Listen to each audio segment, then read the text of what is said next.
bienvenue dans cette partie 2, exceptionnelle parce que c'est la suite de la partie 1, et j'ai dû faire cette émission en 2 parties et je m'excuse pour le public. Dans cette suite, où on parlait la dernière fois que le pompier avait transporté le corps de Claude dans le salon, Monsieur Garcia Giovanni, donc que je salue avec beaucoup de gentillesse lui et sa famille, je dois dire aux Italiens qui nous suivent que j'aime beaucoup Alessandra Martinez et que je pense souvent à elle, et je lui souhaite évidemment une bonne année, une bonne santé, comme à vous, Monsieur Garcia Giovanni. L'important était de répondre à vos questions. Dans vos questions, on trouve, c'est vrai, une interrogation qui est passionnante, qui est celle de Fabien Lecoeuvre. Il dit il y avait des pompiers. Même déclaration de Marie-Thérèse, une déclaration actuelle, il y avait des pompiers en bas de l'immeuble. Mais ce qui est important, c'est savoir s'il y avait un pompier ou plusieurs pompiers. Et puis ensuite, on verra les photos du moulin en feu, puisque c'est la deuxième partie de cette émission. C'est important de comprendre que la version actuelle, on nous parle qu'autour du corps de Claude François, il y avait plusieurs pompiers. C'est une version actuelle qui est quand même à l'eau de rose, on peut le dire, et on va démystifier ce très très gros problème. Y avait-il un pompier ou plusieurs pompiers? On est étonné de la version du pompier, je vous la donne intégralement. Il explique qu'il s'est présenté avec un brancard, qu'on lui a ouvert la porte, donc il est seul et il parle pour lui-même. Il explique qu'il a été vers Claude François. Dans une première version, c'est la salle de bain. Il a branché l'électrocardiogramme. Il explique que son électro ne marchait pas. Il s'agit de son électrocardiogramme qui ne marchait pas et pas celui d'un autre. Il explique qu'il a rebranché les électrodes, puis qu'il a vérifié plusieurs fois. Il a pris le pouls. Il explique que c'est lui qui a pris le pouls. Pour le moment, on a un seul pompier. Me comprenez-vous? Ensuite, il explique que le pouls était faible et que voyant que l'électrocardiogramme était donc à plat, il a décidé d'administrer un massage cardiaque. Donc, Claude François était mort, on doit quand même le préciser. Et oui, le pouls était faible et le cœur s'est arrêté, il y a eu un premier arrêt cardiaque, c'est ça que je veux dire. Donc Claude François était mort. Il explique qu'il y a eu un arrêt cardiaque, qu'il a procédé à un massage cardiaque de 20 minutes, il explique que c'est lui qui l'a fait. Pour le moment, on n'a qu'un seul pompier. Il explique ensuite qu'il a rédigé lui-même le certificat de décès. Ça fait toujours un seul pompier. Il explique qu'il a antidaté de 20 minutes. C'est toujours un seul pompier. Il explique qu'il a mis lui-même Claude François sur une chaise. Il le dit. J'ai pris Claude François, je l'ai déposé sur une chaise. On a toujours un seul pompier. Il explique que devant lui, Claude pleurait et parlait un étrange vocabulaire, puis soudain il s'est évanoui, est tombé sur le sol, et le pompier explique qu'il a dû faire un nouveau massage cardiaque, encore une vingtaine de minutes, puis il a abandonné. On a toujours un seul pompier. Ensuite, ce pompier nous explique qu'il a été voir Marie-Thérèse et Kathleen pour annoncer que Claude François était mort. On a toujours un seul pompier. Ce qui est important, c'est ce qu'on vous raconte. Et je dis, Monsieur Garcia, ce qui est important, c'est que quand on écoute tout le témoignage du pompier, il est toujours tout seul. Que ce soit pour faire le certificat de décès, pour faire 2 massages cardiaques où il n'est pas relayé par un autre pompier, ou pour annoncer à Marie-Thérèse que Claude est mort. On sera quand même étonné que s'il y a d'autres pompiers, il a fait lui-même les 2 massages cardiaques. Il aurait pu se faire relayer. Il explique qu'il a mis Claude François sur une chaise. C'est aberrant, une telle histoire. C'est aberrant. Et là, je m'adresse au SAMU de Paris. Je vais prendre un cas très important qui fera plaisir à mon coco. Bonjour mon coco. Le cas que je vais prendre, par exemple, c'est Lady Diana à sa mort. Quand Lady Diana est morte, elle a fait un arrêt cardiaque qui est à peu près identique que Claude François. Elle a eu un arrêt cardiaque. Tous les secouristes de Paris, ils étaient en direct sur les diverses chaînes de télévision. Qu'est-ce qu'ils nous ont dit? Ils nous ont dit que, après un arrêt cardiaque, je répète parce que ma bouche est un peu claquée, après un arrêt cardiaque, le cœur est faible, c'est vrai quand il redémarre, et qu'ils avaient peur qu'il y ait encore un arrêt cardiaque. Ils ont donc transporté Lady Diana, prudemment dans l'ambulance, ils ont roulé tout doucement. Malgré ça, malgré cette prudence, elle a fait un 2e arrêt cardiaque. Ils ont réussi à repartir le cœur et puis ils ont roulé tout doucement, et le troisième, et Lady Diana est morte.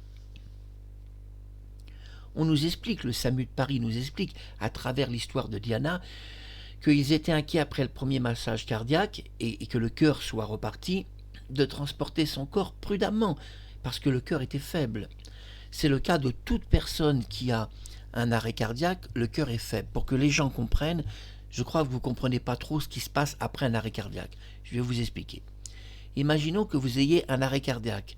Quand le cœur redémarre, imaginons qu'on vous mette debout et qu'on vous demande de porter un sac de 3 kilos, eh bien, vous seriez dans l'incapacité totale de porter un sac de 3 kilos après un arrêt cardiaque, même si votre cœur est reparti. À cause, c'est très compliqué, du système musculaire, qui a besoin d'un temps, qui est assez long pour reprendre toutes ses forces. Ce temps est long, il peut durer 2 semaines, 3 semaines, même plus.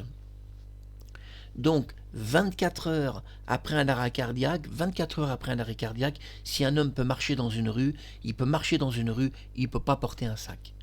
S'il tient un sac, le sac, il tombe sur le sol. Eh oui, c'est très important de le dire. On sera donc étonné, je le dis au SAMU de Paris, que le pompier, puisqu'il ne parle que de lui dans l'histoire, même actuellement, il a dit que c'est lui qui a mis Claude sur une chaise. Bon, visiblement, tous les autres pompiers le regardaient, visiblement, puisqu'il a tout fait finalement, même annoncé à Marie-Thérèse que finalement Claude était mort. Il a tout fait, le pompier. Donc, dans son témoignage, si on réunit toutes ses versions et tout ce qu'il dit, il est toujours tout seul. Alors je dis, ils servent à quoi les autres pompiers? Ils sont là pour regarder? Il fait 2 massages cardiaques. Je veux dire, quand il y a autant de pompiers, on se relaie. Bon, les gars, j'ai fait un massage cardiaque, c'est bon. Ça fait 25 minutes, je suis dessus. Allez, à votre tour. Moi, j'arrive pas à votre tour. C'est un peu logique, quand même. Non, les autres pompiers, ils n'existent pas. C'est bien le problème, ils n'existent pas dans le témoignage réel de ce pompier. Si on accumule toutes ces déclarations, il parle toujours qu'il est tout seul. Même quand il va voir Marie-Thérèse et que c'est lui qui annonce la mort de Claude-François. C'est lui qui fait le certificat de décès, c'est lui qui annonce la mort, c'est lui qui fait 2 massages cardiaques, c'est lui qui va remettre l'électricité, c'est lui qui branche son électrocardiogramme, c'est lui qui arrive seul avec son électrocardiogramme et son brancard. À chaque fois, il explique des choses, il est toujours tout seul. Il explique que c'est lui qui a mis Claude sur une chaise, il explique qu'il était devant lui, qu'il baragouinait quelque chose, qu'il a fait un 2e arrêt, et que c'est encore lui qui a continué de pomper. Mais ils sont où, vos pompiers? Je le dis à Fabien Lecoeuvre, les autres pompiers, là, ils sont où dans le scénario, ils sont où? Mais vous présentez une histoire comme ça dans un tribunal, mais les juges vont exploser de rire. Vous présentez votre histoire devant un jury professionnel, tout le monde va s'éclater de rire. Parce qu'ils vont dire, ce gars-là, il parle que de lui, c'est lui qui a tout fait. Ils sont où, les autres pompiers? Il y a 2 massages cardiaques, c'est lui qui fait les 2, et les autres, ils sont là pour regarder. On voit bien que c'est une histoire complètement montée. D'autre part, quand il dit que le pompier, il a mis Claude sur une chaise, je précise que c'est quand même inhabituel. Quand on sait que pour Lady Diana, après un arrêt du cœur, le SAMU de Paris, en direct sur toutes les chaînes de télévision, a expliqué on avait peur, elle avait un arrêt cardiaque. Le cœur, quand il redémarre, il est faible, et nous, on était inquiets, alors on l'a transporté tout doucement, on l'a roulé tout doucement. Malgré ça, elle a eu un 2e et un 3e, et elle est morte. Je parle de Lady Diana. Et maintenant, on a une histoire, il y aurait plusieurs pompiers, mais dans tous ces pompiers, bon, ils étaient là, selon la version de Lecoeuvre, ils étaient là, mais bon, on constate qu'ils étaient là, mais ils regardaient visiblement. Parce que si on prend tous les témoignages de ce pompier, c'est lui qui a tout fait. Il a dit, j'ai mis Claude sur une chaise. Il a tout fait. Donc, on est quand même un petit peu étonné que quelqu'un qui a tout fait, on nous parle qu'il y avait des pompiers au pluriel. Ils étaient où, ces pompiers, au pluriel?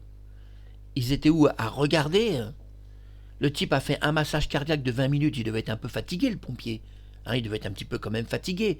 Bon, on sait très bien, quand il y a plusieurs pompiers, un autre pompier va dire, c'est bon, t'as massé 25-30 minutes, laisse, on va le faire. Non, il n'y a pas plusieurs pompiers, il n'y en a qu'un. Si on voit son témoignage, il parle que de lui. Et c'est même lui qui va voir Marie-Thérèse et qui explique que tout est fini. Il n'y a qu'un pompier, mais on ne sait pas pourquoi, au fur et à mesure avec le temps, ils ont voulu nous faire croire qu'il y avait plusieurs pompiers. Je crois que le SAMU de Paris est un peu mal à l'aise dans la mort de Claude-François, finalement, d'avoir eu la négligence de ne pas envoyer d'ambulance. d'avoir la négligence, de ne pas avoir envoyé une ambulance, des médecins, médecins légistes, etc. Parce que c'est lui qui fait le certificat de décès à 20 minutes, mais la loi c'est 30.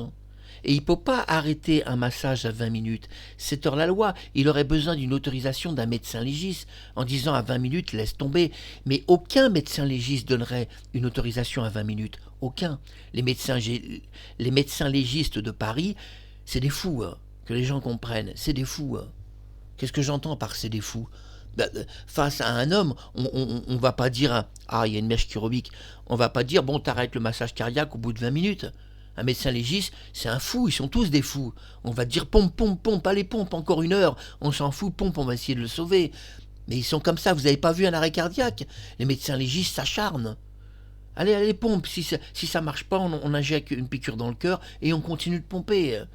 Donc là, on nous raconte une histoire à dormir debout, qu'un pompier sans assermentation particulière, qui est encore assez mineur, donc a fait un certificat de décès au bout de 20 minutes, la loi c'est 30, en plus il explique qu'il a antidaté de 20 minutes, ce qui est illégal, et donc pourrait même l'amener dans un tribunal. Hein. Personne ne ferait ça.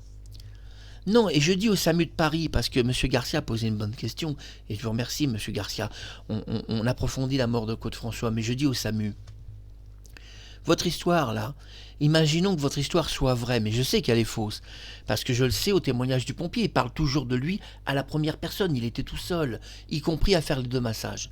Mais je dis, on va se marrer, je le dis sur YouTube, on va se marrer, on va croire que la version actuelle est vraie, sachant qu'elle est fausse. On va dire qu'il y avait plusieurs pompiers. Alors je dis ce que je disais l'autre jour, s'il y a plusieurs pompiers, il n'y a pas un pompier de Paris qui sait que quand un cœur s'est arrêté donc complètement, comme le cas de Claude, on doit mettre le corps sur une civière et le transporter délicatement. Et même on doit rouler doucement avec le véhicule. On l'a vu avec les 3 arrêts cardiaques de Lady Diana. Le cœur est faible quand il redémarre.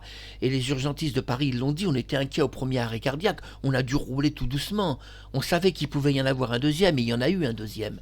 Et on nous raconte que les pompiers au pluriel auraient mis un homme en plein arrêt cardiaque, dont le cœur venait à peine de repartir, sur une chaise.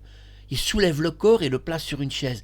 Mais le cœur n'a pas assez de force pour maintenir un corps. Après un arrêt du cœur, le cœur est faible. Si vous mettez un homme sur une chaise, mais le cœur, il peut pas maintenir tout le poids d'un être humain, un poids de 60 kilos qu'il doit maintenir sur une chaise, alors que le cœur est faible. Mais il peut pas, dans un arrêt cardiaque, quand un homme reprend, il peut pas soulever 3 kilos. Donc ne demandez pas à Claude François de soulever ses 60 kilos.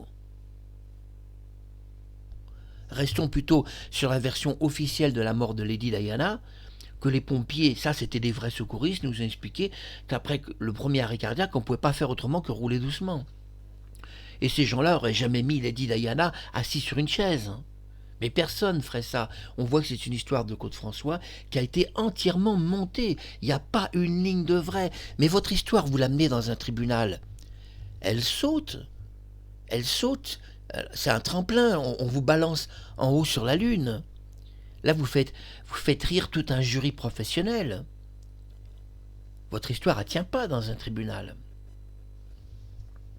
Et non, quand même, des gens qui sont au SAMU de Paris ont quand même un peu d'expérience. Si on envoie les pompiers, vous imaginez, quand même, il y a un mec qui aurait dit « Attends, mets-le pas sur une chaise. Oh, c'est pas la réglementation. On va le mettre sur la civière, on le transporte tout doucement. » Et d'ailleurs, il l'aurait mis sur une civière, aurait été voir Marie-Thérèse, et il aurait dit « Les pompiers vont passer avec la civière, on le transporte tout doucement, on va l'amener à l'ambulance. » Voilà ce qui serait passé s'il y avait eu les pompiers. S'il y avait eu les pompiers, le pompier aurait été voir Marie-Thérèse, il aurait dit « Écartez-vous », on l'a mis sur un brancard, on ne peut pas bouger trop son corps parce qu'il est en arrêt complet, on vient à peine de redémarrer le cœur est encore très faible. Comme on est plusieurs pompiers, on va le trimballer à l'hôpital. Mais en réalité, on sait par l'hôpital que le pompier, il n'y en avait qu'un et il a expliqué son problème. Quand il est arrivé à l'hôpital, il a expliqué qu'il était seul avec son brancard et son électrocardiogramme et qu'il ne savait pas s'il était mort, Claude. Qui fait que l'hôpital va un peu douter de la mort de Claude et décide d'envoyer 2 experts de la réanimation à 22h le soir, 8 heures après sa mort. Voilà, tout ça, ça doit être su en détail. Mais j'aime bien Marie-Thérèse, j'aime bien cette fille. Bon, c'est une fille qui est pas pauvre, hein. Enfin, quand je dis qu'elle est pas pauvre, elle s'est mariée avec Perrin qui est très riche, hein. Au pied de son sapin de Noël, vous savez ce qu'il y a au pied de son sapin de Noël, hein, des bijoux de chez Cartier, hein. C'est des bijoux de chez Cartier. Vous trouvez 8-10 boîtes de chez Cartier. Des bijoux, attention, hein, c'est une femme qui en a. Et Perrin est très très riche. Mais je dis à Alain-Dominique Perrin, mais tu peux déposer plainte contre moi dans le tribunal. Je te fais sauter sur un tremplin dans ton histoire, où tu as géré entièrement la mort de Claude-François et dont ta femme, dans le DVD de Fabien Lecoeuvre, explique. J'ai appelé, eh oui, Alain-Dominique Perrin, pour demander de gérer cette affaire, de gérer la mort de Claude-François. Parce que quoi qu'on dise, la mort de Claude-François a été gérée par quelqu'un, Alain-Dominique Perrin. Mais c'est pas que lui qui a géré. Il y a eu d'autres personnes, et ça on l'a caché.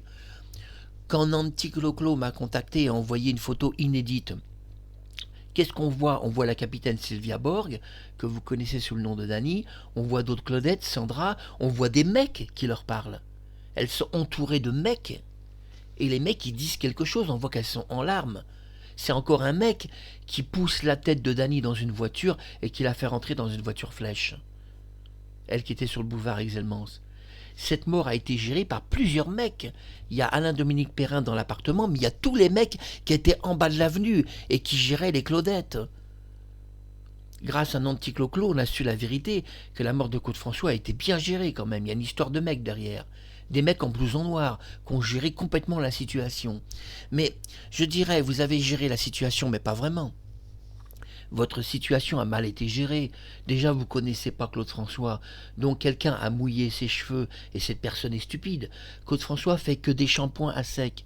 Et Sylvie Mathurin l'a dit quand je suis arrivé, il y a quelque chose qui n'allait pas dans la mort de Claude François. Il avait des cheveux trempés, elle explique, alors qu'il faisait que des shampoings à sec. Bien sûr, parce que tous ces mecs qui ont géré la mort de Claude, que ça soit Alain-Dominique Perrin, le mari de l'attaché de presse de Claude, mais j'aime bien son attaché de presse, j'aime bien Marie-Thérèse. Moi, évidemment, je sais quelque chose sur la mort de Claude. Vous avez compris, je sais quand même quelque chose, c'est une mort qui est gérée par des hommes, mais cette mort, elle est gérée aussi par des femmes, y compris faux témoignages, et même ajout de témoignages. C'est une mort qui a été gérée au moins par 1, 2, 3, 4, 5, 6 personnes. C'est une mort qui a été gérée par 6 personnes. 3 personnes autour des Claudettes qui les conseillaient et qui géraient tout ce qui se passait en bas de l'immeuble. Une personne, Alain-Dominique Perrin, et 2 personnes, Kathleen et Marie-Thérèse. Quand vous avez 6 personnes qui gèrent la mort de quelqu'un, bien sûr qu'il se passe des choses insolites, comme des cheveux trempés sur un homme qui fait que des shampoings à sec. Excusez-moi, la caméra clignote comme l'ampoule de Claude-François qui clignotait dans sa salle de bain. Ou Claude est là pour vous faire exploser de rire, ou il est là, sa présence est là, et l'émission l'intéresse, ou alors quelqu'un a raison, j'ai une aura qui détraque tout, mais on s'en fout que mon aura détraque les systèmes électriques, on s'en tape de tout ça. Qu'il y aurait quelque chose même après la mort, les gens aujourd'hui ils en ont rien à foutre de tout ça. Ce qu'ils ont envie même, ça serait de vivre dans un monde au présent où on sache quand même la vérité, ne serait-ce que sur la mort de Claude, on avancerait beaucoup. Oui, c'est une mort, on doit le dire. Monsieur Garcia Giovanni, très, très très beau prénom Garcia, et Giovanni, j'aime bien les familles Giovanni, c'est des grandes familles italiennes. D'ailleurs, je dois vous dire, monsieur Giovanni, vous ne le savez pas, mais j'ai un canapé qui est de ce côté-là, là-bas, tout blanc, qui a appartenu à Berlusconi. Berlusconi, voilà. Et oui, puisque Berlusconi, l'italien ministre, donc c'est une personne, c'est sa gouvernante qui m'a donné à Saint-Tropez ce canapé. Je m'assis sur le canapé de Berlusconi. Oui, le politicien célèbre italien. D'ailleurs, qui était très gentil, et c'est lui qui a dit vous lui donnez le canapé. Il a dit à lui, vous lui donnez le canapé, j'aime bien ce genre de personne. Donc les gens m'aiment bien, ils se sentent bien avec moi parce que je suis sincère. C'est ça que les gens ils veulent, de la sincérité. Ils en ont marre qu'on les prenne pour des cons. Ils en ont marre de ces superstars où ils veulent même pas signer un autographe. Ce que les gens ont besoin, c'est des gens qui sont semblables à eux, accessibles, humains, gentils, qui disent jamais non. Jamais non pour un autographe, jamais non pour une discussion aussi. Bien sûr que pour le moment, je le dis à Monsieur Garcia, il y a une prise de contact intéressante, mais je reste quand même prudent. Je ne peux pas, évidemment, complètement sortir dans la rue et rencontrer des tas de gens et expliquer des tas de choses. Ça viendra sans doute un jour. Mais pour le moment, je reste derrière ma caméra. Je suis un peu plus sécurisé. Mais ce qui nous intéresse, Monsieur Giovanni, c'est aussi votre histoire du moulin en feu. J'ai préparé donc une galerie photo. Dans cette galerie photo où je vais couper ma caméra, on va voir donc ce moulin en feu, donc qui est très intéressant. Je coupe ma caméra, j'enlève Marie-Thérèse. Ici, nous voyons, c'est vrai, un Claude qui était oui, il avait des crises de chagrin, d'angoisse. C'était un homme qui déprimait. Il avait des médicaments. Et oui, tout le monde le sait. Il prenait des médicaments contre la déprime. Ici, nous le voyons en coulisses. Il pleure. Il pleure. Il y a de quoi pleurer. Et on va voir la suite des photos. Le moulin de Claude François est en feu. Regardez un petit peu, j'ai préparé une très belle galerie photo avec des inédits. C'était terrible pour Claude que son moulin soit en feu. Il avait perdu ses bandes d'enregistrement. En tous les cas, pas perdu pour tout le monde visiblement, puisque L'Amour en France a fait sa réapparition dans la collection officielle. Eh bien, un titre perdu est quand même réapparu. Donc vous voyez, le moulin a brûlé, mais pas tout quand même.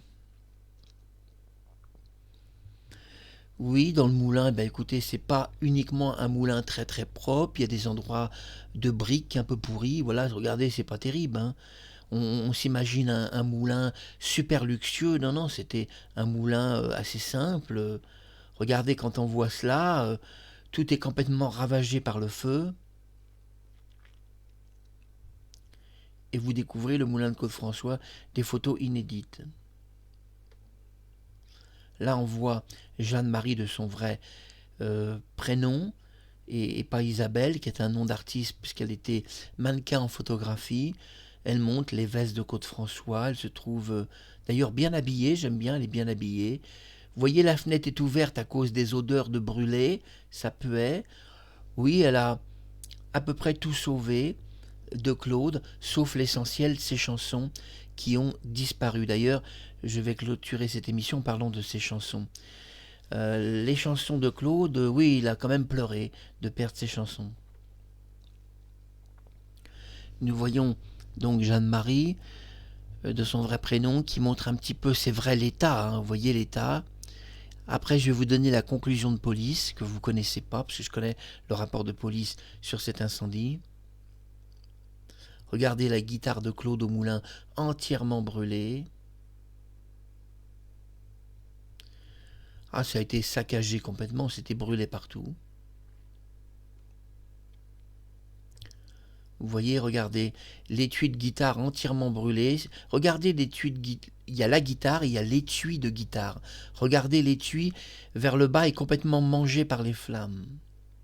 Claude, qui faisait un peu de guitare, ça n'a jamais été dit, mais il savait jouer quelques morceaux à la guitare, dont le morceau Je interdis. De cette actrice que j'aime beaucoup, Brigitte Fosset, qui a été l'héroïne de ce film. Oui, l'endroit a été catastrophique. Ça, c'est la salle de bain de Claude dans son moulin. Et ça, ce sont les lettres qu'on m'a envoyées. Et ça, c'est une photo inédite de Claude à la neige. Voilà, ça, c'est bien, dans la neige, si vous préférez. Et ça, c'est sa photo où il pleurait.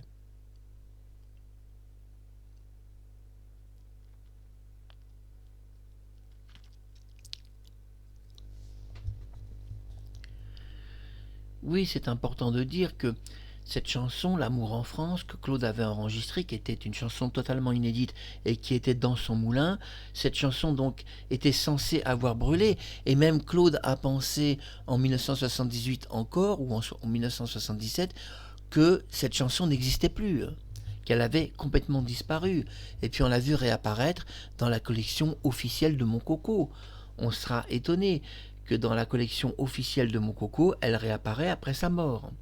Alors on me dira, bon la caméra clignote beaucoup, mais ne vous inquiétez pas. On me dira, est-ce que Isabelle aurait pu prendre ces enregistrements? Je dis, pourquoi pas. Mais en tous les cas, c'est quoi la version de police? La version de police, parce que c'est important de donner la version de police. Dans la version de police, Jeanne-Marie est innocente. c'est pas elle qui a déclenché ce feu. Ni même Raymond, son frère. La version de police explique que selon eux, ils n'en sont pas tout à fait sûrs, un extincteur qui était près de la chaufferie, qui était trop en contact, a explosé. Et c'est l'explosion qui, au lieu d'éteindre le feu, l'a allumé. Oui, parce que généralement, un extincteur éteint le feu. Mais si vous le mettez près d'un chauffage, ça peut éventuellement déclencher un feu. Bon, c'est bon à savoir. Si vous avez un extincteur, voilà, éloignez-le d'un chauffage, hein, parce qu'un extincteur est créé pour éteindre le feu. C'est pas si vrai, ça peut déclencher des incendies terribles. Selon eux, c'est un accident lié à un extincteur, c'est même pas criminel du tout. Il n'y a aucun acte criminel comme pensait Claude, qui pensait qu'il y avait des complots tout le temps contre lui. Et il n'y aurait même aucun acte passionnel de Jeanne-Marie qui aurait jamais mis le feu. Mais si elle n'a pas mis le feu, elle aurait pu quand même en profiter pour prendre les enregistrements. Elle a peut-être pas mis le feu, mais elle en a bien profité. Tiens, il y a un feu, on sauve ses enregistrements, Claude va être content, et puis finalement, non, finalement, on va pas lui donner, on va les garder. S'il reste avec elle, s'il reste avec Sophia, eh bien, puisqu'il ne vient pas, les enregistrements, je les garde. S'il était venu, je lui aurais donné dans la main. En effet, on ne parle pas de vol, mais plutôt de jalousie. Et on ne parle pas d'acte criminel, mais plutôt d'acte passionnel. Ça sera plus logique. Donc on a le rapport exact de police, c'était un extincteur qui était près de la chaufferie, qui a été en contact trop longtemps et qui a explosé, et qui a conduit donc à un incendie catastrophique. L'extincteur, donc, étant à base de gaz, puisqu'on a besoin de gaz pour projeter des liquides qui éteignent le feu, ces gaz, ces boules de gaz qui sont à l'intérieur, ont explosé, déclenché un terrible incendie, et le gaz s'est répandu rapidement dans toute la demeure de Claude-François, ce qui paraît lucide, parce que si on pense à un acte criminel, on a du mal à croire que de la chaufferie, ça a brûlé toutes les pièces. Quand on sait l'intervention des pompiers qu'ils interviennent très très vite, on aura du mal à croire, puisqu'ils interviennent très très vite, qu'ils ne soient pas intervenus en 10 minutes. Alors je m'excuse, la caméra a beaucoup clignoté, hein, presque une centaine de fois. C'est comme ça, c'est les inconvénients du direct, hein, c'est un streaming live. On a fait le tour de la question des pompiers, merci infiniment Monsieur Garcia Giovanni. On a éclairé la situation un peu plus, et puis les gens vont avancer dans la mort de Claude. C'était quand même très très important. Il reste malgré tout des chansons inédites, post-mortem, qui ont pour le moment disparu, comprenant 4 à 5 albums inédits. On a fait le tour, ça vous a fait plaisir qu'on parle de Jeanne-Marie, de cet incendie qui est quand même assez tragique, et puis qu'on mette une clause à cette partie 2 qui était très importante sur des questions de Monsieur Garcia Giovanni, des questions qui m'ont été posées sur ma Gmail.